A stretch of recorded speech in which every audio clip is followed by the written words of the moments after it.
Well, good evening everyone. The plough has turned up, so we can start working up this maize ground. He's done his headlands.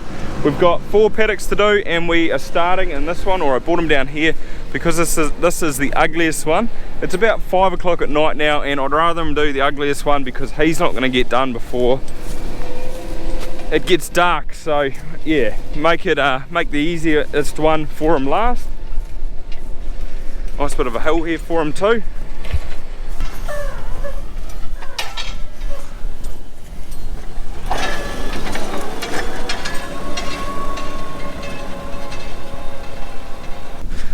It's coming up really nice. As you can see, there's not a lot of cover on top here. It's pretty bare, not much grass.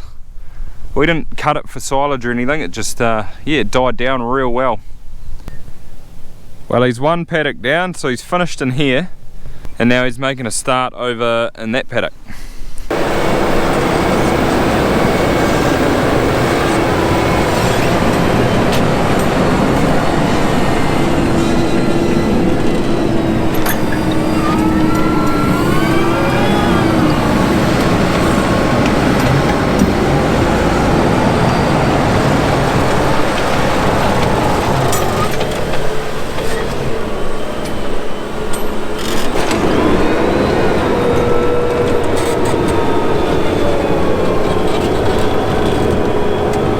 Something about ploughing, it's just so satisfying seeing the soil get turned over like that.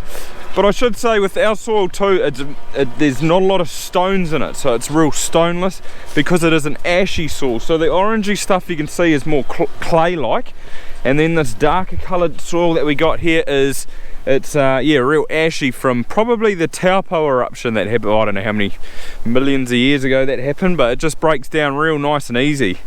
Beautiful soil around here. This is the first paddock he started on, so he's done a little bit here. He'll finish here and then leave, but moon's coming up. Looks like it's going to be a full moon too. Well, he's getting through it. It is getting dark. These paddocks shouldn't take quite as long as that first one because they're more sort of rectangles, so easier to plough. We're going to leave him to it, and hopefully the power harrow might turn up tomorrow and then we can get planting. Well, as you can see, the plough's back again today, but to be honest, it actually never left because it got a little bit stuck in there. So they left it there overnight, and the power harrows turned up and they pulled them out this morning. It is pretty clay in there because that's where we built up and put that overflow in, because there is a little spring. So yeah, I don't think it's quite that wet, but looks like it. So I've just discovered this morning as well that we've got a little bit of a problem, and it's a little bit of a race against the time to get it done before the power harrows finish, because we want to get this maize in today hopefully. When he ploughed through here, he snagged this water pipe, which is quite common, and he's bent it over, which is awesome. That's what you're supposed to do. Cable tie around it so there's no water going anywhere. That usually feeds that trough there, and the water comes from up home or over there, mum and dad's. So it comes down, and then from that trough the line goes straight through there. So I'm hoping that this here is teed off down because it would have been trenched underground somewhere, so it would have been teed down there, and it's that line bent over is only feeding that trough. And the way that I'm going to know that is I need to go and shut the cows in because I've just finished milking, but also I need to go and see if they've got water in their trough or there's water going to their trough. Then I'm safe. It's no real major got to do it now. If there's no water going that way, I've got to bring the tractor over, dig this water line up, join it back up. But I think it'll just be teed off to this trough, hopefully, fingers crossed. Cows are still making their way back, so I thought I would shortcut it and just come and do this trough. If I push this bullcock down and there's water coming out, it's good. Right, so here goes. Oh, and there's water, there's pressure. That's a good sign. So I'm not going to have to hook that trough up. That can wait till we put that in grass again, and then we'll do it then. That's awesome. While I'm here, I'll just check this trough as well. So there's pressure coming out of there, that's good. Got out of jail on that one. He also pulled this water pipe up in this paddock, but this is not a major either. Oh, look at that. It's just the piece of it. So the plough chops through them pretty easy because it's only feeding this one trough here and it's coming from over there. So what we're going to do is just yeah, we'll have to sort this trough out later on, but we want to pull it out, move it, maybe put a bigger one in. This paddock's looking so much better now that it's levelled off a bit more. Hopefully they can get down where they've ploughed and drill right down there. It's not too wet.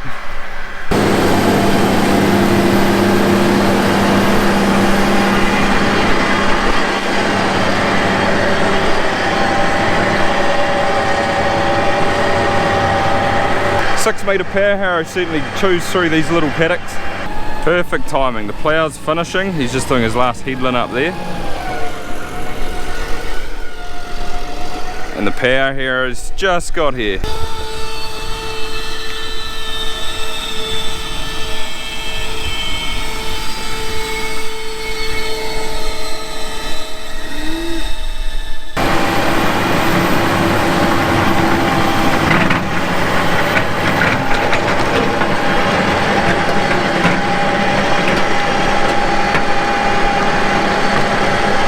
But unfortunately, couldn't get the power harrowed around the bottom there. It's still just a little bit wet.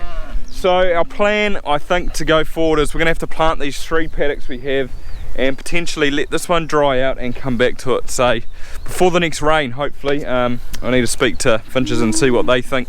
And look who's back again. Doug's back to do some more fencing. Wow, it's probably only going to take him half an hour. Another patch-up job. Another patch-up job.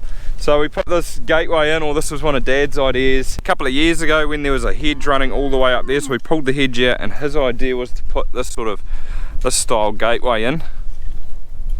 I think putting a post in the middle and having 4 spring gates off it would have been better, but we just have a little bit of trouble getting trucks or like the chopper through here and stuff, fert truck, and the planter. I don't think we'll get that through, so we're just going to put a spring gate in here, which should make things, or make life a little bit easier. Because every time I want to get them through, I've got to take the wire down or pin the wire down over there and let them over there. So this should help.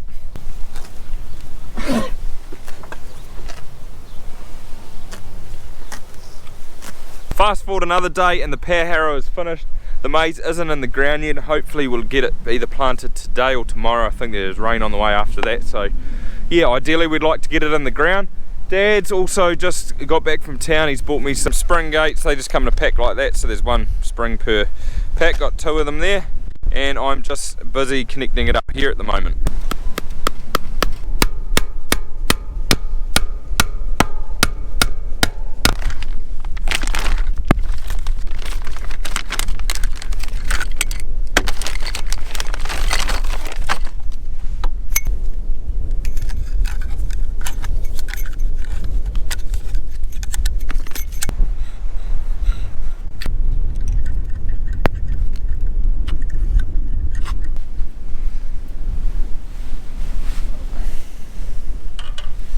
That wind's really picked up. It's pretty windy at the moment, so the spring gates are finished. It hasn't taken me long. I'll just run you through what I did because everyone does it just that little bit differently. Currently the only fence that's got power on it is that one there, and the power comes over, so these springs are hot at the moment. Once I pull them out and hook it up to here, you can just loop them through here, then this will be hot and it can take power out that way or across there, down there. The other springs on the other side and take power down that way. And I just use these insulators and run wires like this. They do come in the packet, one of these, but I find that the wire just works better. It's just way easier. And do the same with the spring, so I just put the spring on first, run the wire down, one there for to stop it shorting out on the post, although that's an insulator so it probably wouldn't. So voila, that's what it should look like. I might just have to whack another insulator in here because otherwise that wire pulls out and they slip up. And I'm not a big fan of these handles. They need to put way more of a curve on the hook. As you can see, it's pretty straight and it just, yeah, they tend to come off real easy. Whereas these other ones, I don't know who they're made by, whatever, but you can see just way more aggressive. Bills, good. You're telling me the planter's going to be here soon? Awesome. And this is what I'm planting. So we always go Corson. I like Corson, and the relative maturity for this hybrid, which is plenitude, is 107 days, so it'll take that to harvest, or planting to harvest will be 107 days. There's 80,000 kernels in a bag, and we are planting 2 paddocks at 95,000 to the hectare, and we're going to do 2 paddocks at 90,000. Usually I plant about 95,000 to the hectare, but this year, yeah, I'm just going to try a few at 90 and see if it makes much of a difference.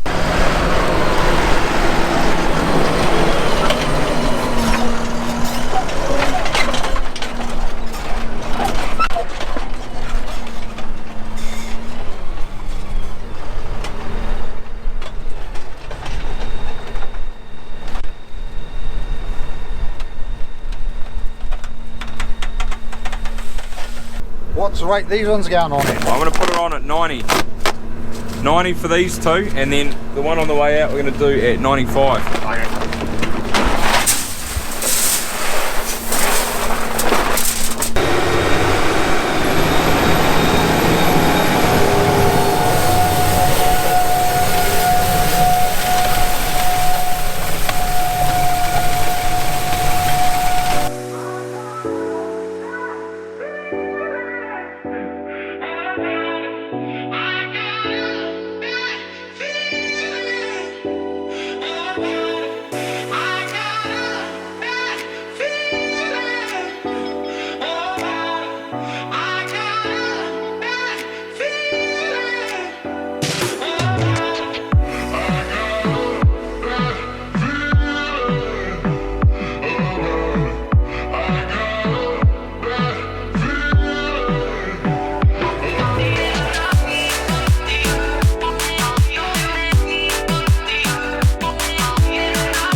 We just had a little bit of mucking around because on the outside of this paddock, that paddock there, we put a different seed. Well, it's not a different seed, but it's just got a coating which repels the birds. So if the birds come into the paddock, they'll eat this. Well, they won't eat it, they'll think it tastes yuck, and they won't go any further. That's the hope. So we haven't done the whole paddock because it's quite expensive.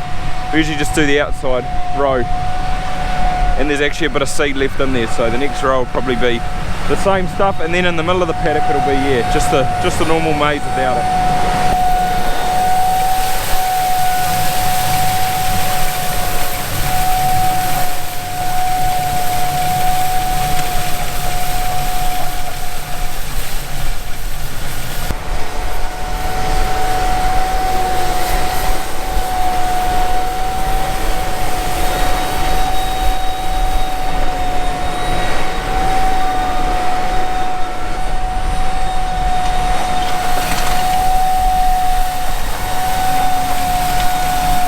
I think that tractor's got a GPS in it, but these paddocks are pretty small, so I'm not sure if he'd need it. He's probably just doing it with the marker arms because it's easier. But yeah, he's certainly getting us through it.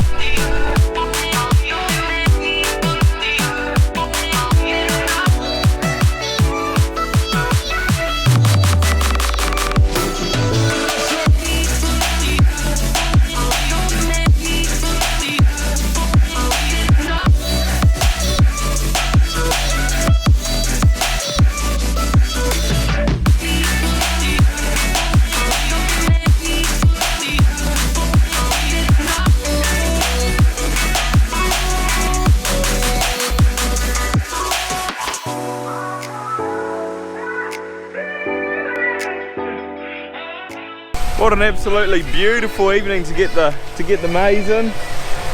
This is the last paddock for tonight, and he's not using GPS because usually they have a 10-row planter, the same as that, just another 2 rows on it, but it's broken down at the moment, so I think he's going to put it back on tomorrow.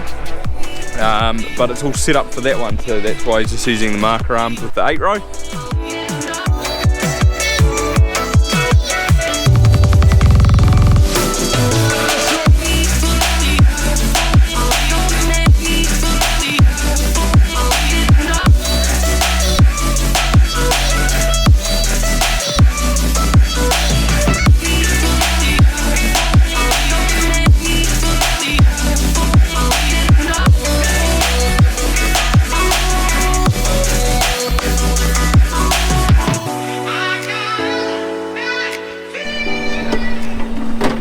How many hectares? 4.85. 4.85. Sweet. Plus another, might be another one, just over one down there.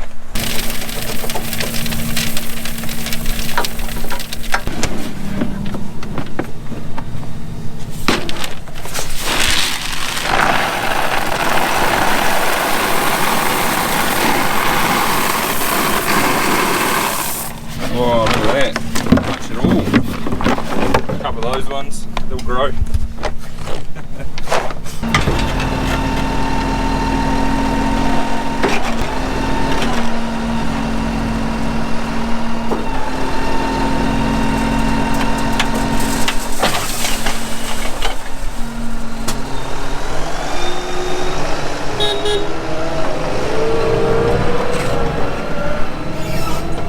This paddock's drying out really well, especially all down the bottom there where it's real wet.